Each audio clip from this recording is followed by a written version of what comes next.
Investment Fund Series, Informal Restructurings.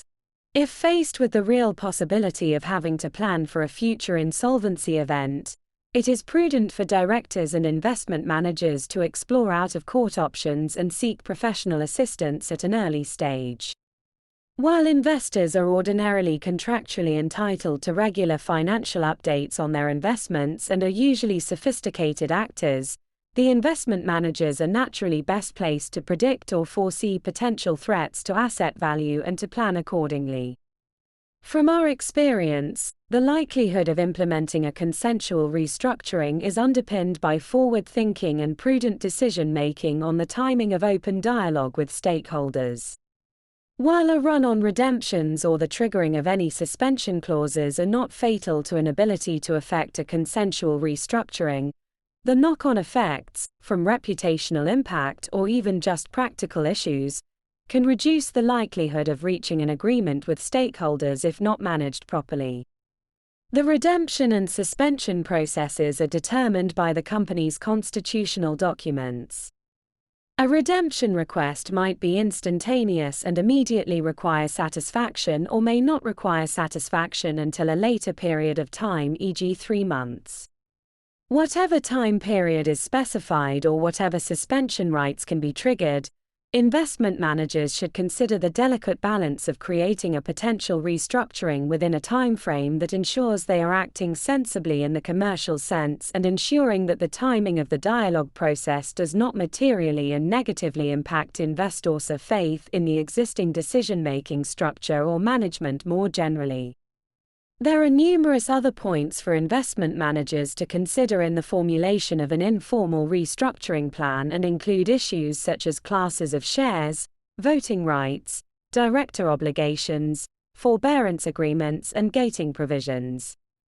A successful plan will ordinarily have each of these points considered before dialogue with the investors commences. While the terms of any plan will be too varied to condense in a short piece such as this, we have seen a multitude of different scenarios proposed and agreed. Indeed, that is the primary advantage of an informal restructuring, the flexibility of the plan to accommodate the fund and stakeholders' commercial objectives. It is not uncommon for investors to agree to a separation of bad versus performing assets, and in some instances, the investors may accept shares in new vehicles. Investors may alternatively agree not to submit redemption requests, withdraw redemption requests or permit grace periods to attempt to work out whatever issue may have caused asset values to drop. Investment managers and indeed all stakeholders must carefully review the constitutional documents before considering any side pocket or in specie distribution mechanism. It remains to be seen whether informal workouts will become less common in the Cayman Islands due to the new restructuring officer regime which came into force in the Cayman Islands in mid-2022. Under this new legislative regime, the company will enjoy an instant extraterritorial moratorium against unsecured action upon filing for the appointment of the restructuring officer, and the company is no longer required to appoint provisional liquidators to enjoy a moratorium. It is a standalone regime. The appointment of a restructuring officer generally requires some evidence that the company's affairs are capable of being restructured.